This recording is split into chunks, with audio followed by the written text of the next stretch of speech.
Time for another category, and in this case, we will discuss top distribution ERP systems in 2026. So let's dive right in. Growing a business requires a holistic approach that extends beyond sales and marketing. This approach needs alignment among people, processes, and technologies.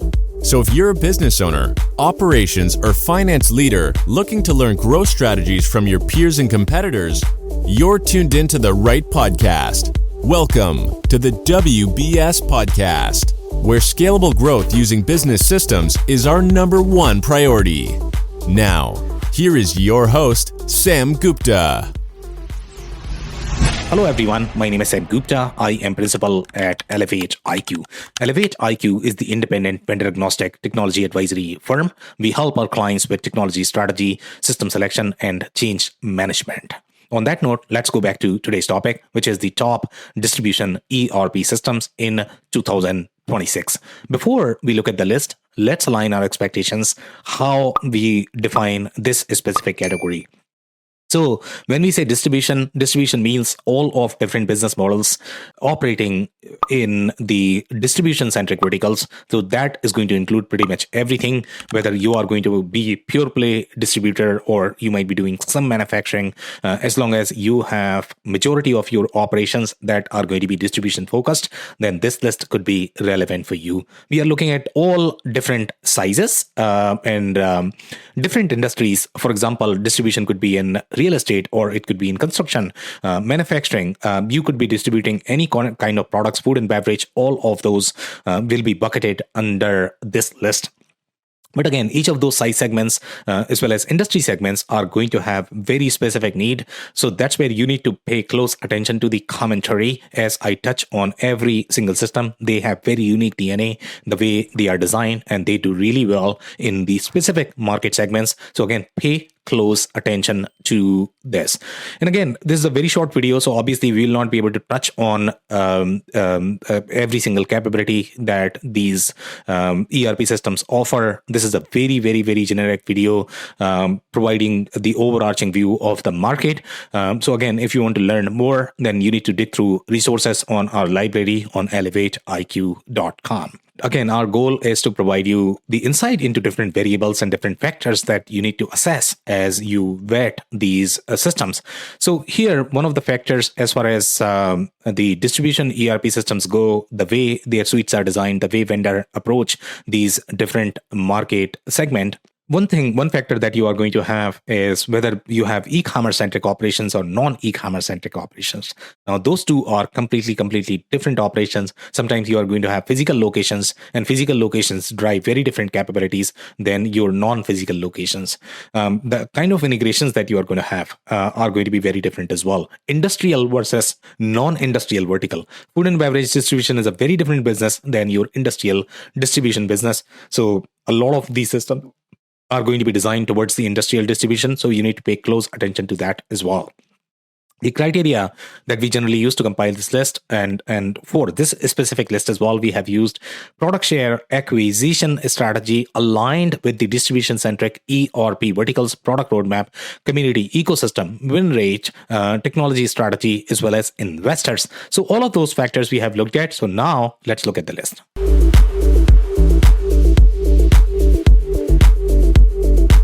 Number 10 on our list is Rootstock. And again, Rootstock is a very unique system. It's designed for small to mid-size manufacturers, but they do really well in the distribution-centric spaces as well. The way their BOMs and products are designed, the way their DRP layers is designed, the way their organizational structure is going to be, it's going to be friendlier to distribution-centric operations. And that's why we believe that they do really well in the distribution-centric spaces.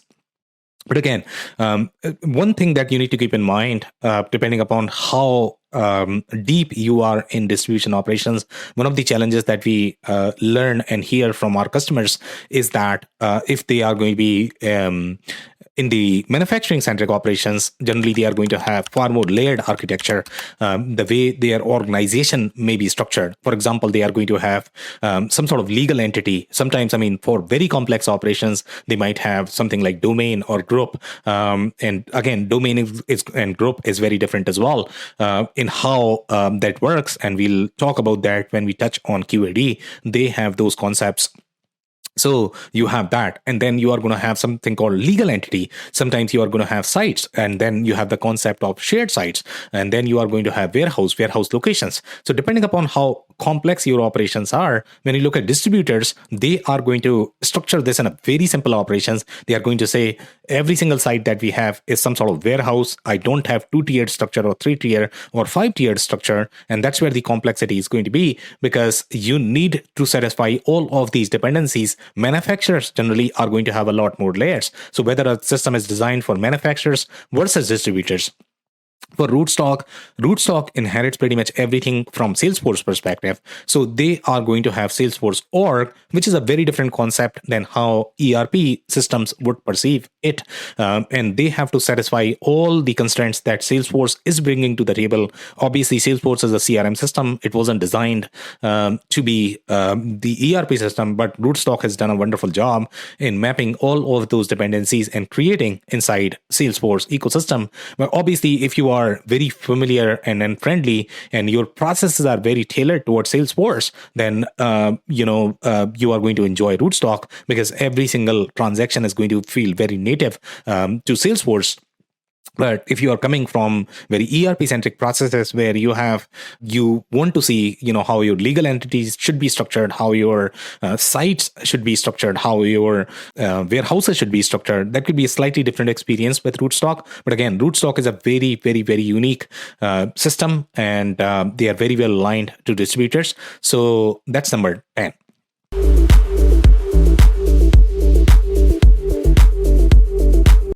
Number 9 on our list is Oracle Cloud ERP.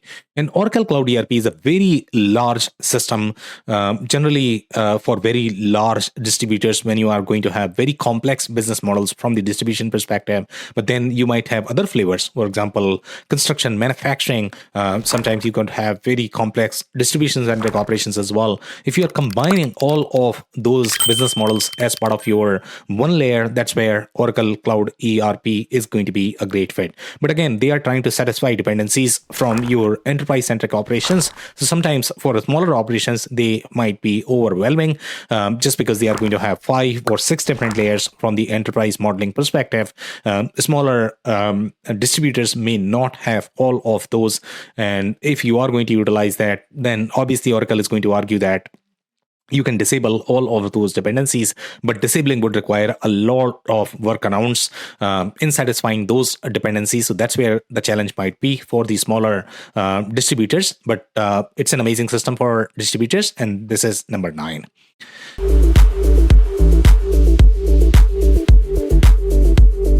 Number 8 on our list is Syspro. And Syspro, comparatively, is a very smaller system. It does really well in the smaller distribution segment. The way Syspro is designed, it is very friendly for food and beverage, medical device, pharma-centric spaces. It does really well in the process-centric spaces. But again, if you go deeper into process manufacturing spaces as well, Syspro may not have all of those capabilities natively baked in. Sometimes they might have add-ons, alliances that they might be working with, and they might provide additional capabilities. But for the most part, when you are going to be in a slightly more complex business models, you are in print space. And the way print distribution works is it's going to have very unique processes, the kind of things that they follow. You are in chemical-centric distribution spaces, food and beverage, medical device. All of those are going to have very unique needs. Sometimes their inventory needs are going to be very different as well, the way the product model is structured. So that's where Syspro does really well. For the most part, Syspro is going to be really good for single entity centric operations, not necessarily a great fit for very complex global operations. So that's number 8.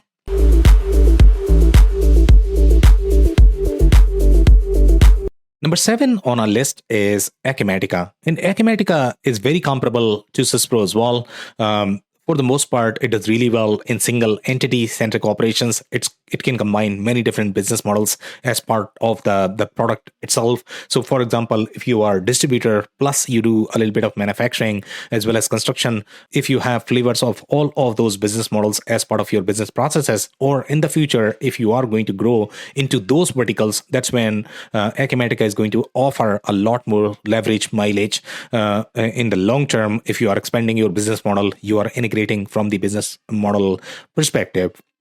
But Acumatica is slightly limited overall in their global capabilities. It's not as deep as some of the other products that we have on this list.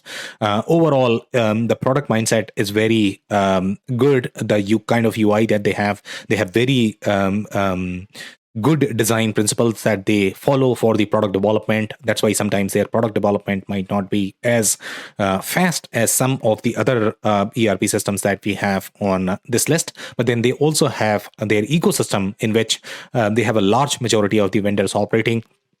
So if you are going to pick and choose different systems, you are looking for different options. For those use cases, Acumatica could be a great fit. So that's number 7.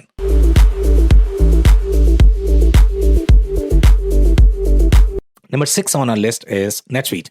And NetSuite is a very similar system as Acumatica, but NetSuite tend to have a lot more global capabilities, much deeper financial capabilities. It has done really well in a lot of publicly traded companies as well, just because they have those capabilities from the finance perspective. They don't have as deep operational capabilities, but then they supplement all of those capabilities from their marketplace ecosystem. They are going to require a lot of add-ons for those verticals. Now, if you're looking for slightly more generic, broader system that is going to satisfy dependency of many different micro verticals, many different industries, that's where NetSuite does really well. NetSuite is very well favored by many different private equity companies, CFOs, etc. And the reason why they love that is because you get that agility, flexibility from the process model perspective. So NetSuite has that alignment. So that's number 6.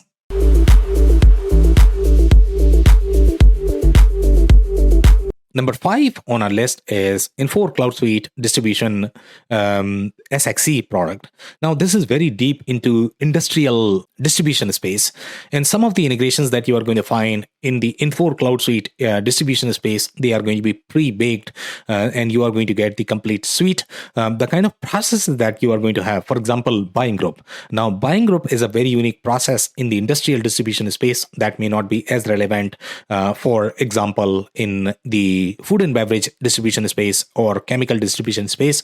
They have very unique financial and operational processes, the way they process their transactions, the way discounting and contracts are going to work. It's very unique. The same thing goes for some of the e-commerce spaces as well. A lot of e-commerce centric heavy operations, they like to keep all of these capabilities inside their e-commerce layers. And if they are doing that, then sometimes the scope of ERP may be slightly more reduced. So this is a very prescriptive way of doing things. And if you are able to move all of those things inside Infor Cloud Suite Distribution, then Infor Cloud Suite Distribution is going to be a great fit. But if you want to pick and choose, sometimes they are not even willing to work with those companies. We send a lot of different RFPs to these prescriptive vendors, and we don't get as much traction just because they don't want to compete in all of those deals. So again, if you're looking for the fully baked, pre-integrated system and you can replace pretty much everything that you might be using at this point of time, you are looking for just one system. In those use cases, Infor Cloud Suite Distribution could be a great fit. That's number 5.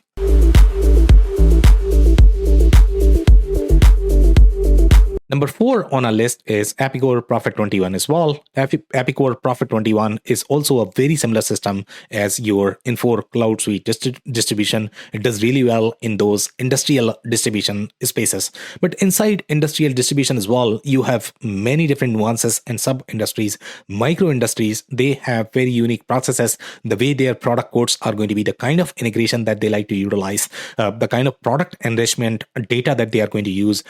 Sometimes they might be far more integrated with industrial systems and in those specific micro industry and sub industries as well.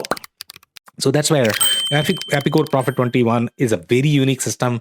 And if you are going to be in those sub-industries, then Epicor Profit 21 does really well. But again, it's going to be a very prescriptive system, meaning if you can utilize everything from the Epicor perspective, that could be a huge change management project, because you need to align your bombs, the way you are doing your processes, in the way Epicor Profit 21 likes to think and operate. If you are willing to do that, this is a great system, but you are not going to have as much flexibility, the kind of flexibility that you are going to have with systems such as your Acumatica NetSuite. They provide a lot more flexibility with your process and data model perspective, because you are not trying to integrate pretty much every single system. You can pick and choose in those ecosystems. Epicor Profit 21 may not be as fine with that approach. So that's where Epicor Profit 21 is going to be. But again, this is a very prescriptive suite. So that's number 4.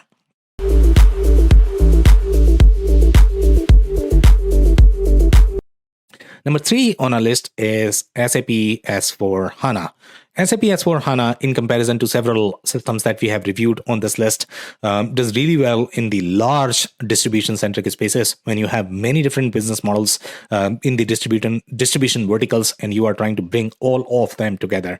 Sometimes you could have, for example, even if you are food and beverage distributor, and food and beverage distributor may have some of the equipments that you might be producing. And if you have all of those, then equipment is going to be a very discrete centric process. Food and beverage distributors are going to have very process centric processes. The kind of inventory you are going to have is going to be very different. Tying these two together as part of the same model, same process model, becomes a challenge from the change management perspective. You need to change your inventory bombs, etc. So again, this is going to be when you are looking for a global model that can accommodate all of different perspectives, unless you are using SAP S/4HANA only for the GL layer, then obviously it's an easier lift overall from the organization perspective. But then you are going to run into a lot of different integration challenges.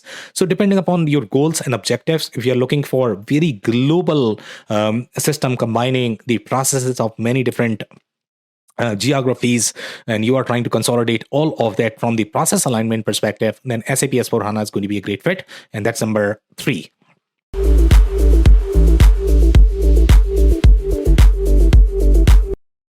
Number 2 on our list is Microsoft Dynamics 365 Business Central. And Business Central from Microsoft is SMB product. It does not have as deep layers as you are going to find inside your Microsoft Dynamics 365 Finance and Supply Chain, or FNO is the name of the product. So in this particular case, when you look at Business Central would not require as many global dependencies as you are going to require with all of those systems. So it's going to have lighter process model and data model. If you are out doing, for example, QuickBooks, it might be easier lift compared to moving to much bigger systems, SAP S/4HANA or your Microsoft Dynamics Finance and Supply Chain. Especially for distribution-centric spaces, if you are going to have manufacturing combined as part of your process model, then you are probably going to rely on some of the add-ons. The manufacturing capabilities are not as deep, especially when you are looking at production scheduling. Depending upon how deep you are in your distribution manufacturing operations, how deep, even if you are going to have your manufacturing, which is really the subsegment of your core distribution operations, even if you are doing 20%, but let's say if you are going to do something called, for example, visual scheduling or MRP. So even though overall footprint is much smaller from the operations perspective, but you care for visual scheduling, in those cases, you are probably going to rely on a lot of add-ons from the Business Central perspective. But if you're looking for slightly more generalized ERP designed for different industries, it can accommodate many different industries, combining different add-ons, then Microsoft Dynamics 365 Business Central is going to be a great fit for those distribution operations, and that's number 2.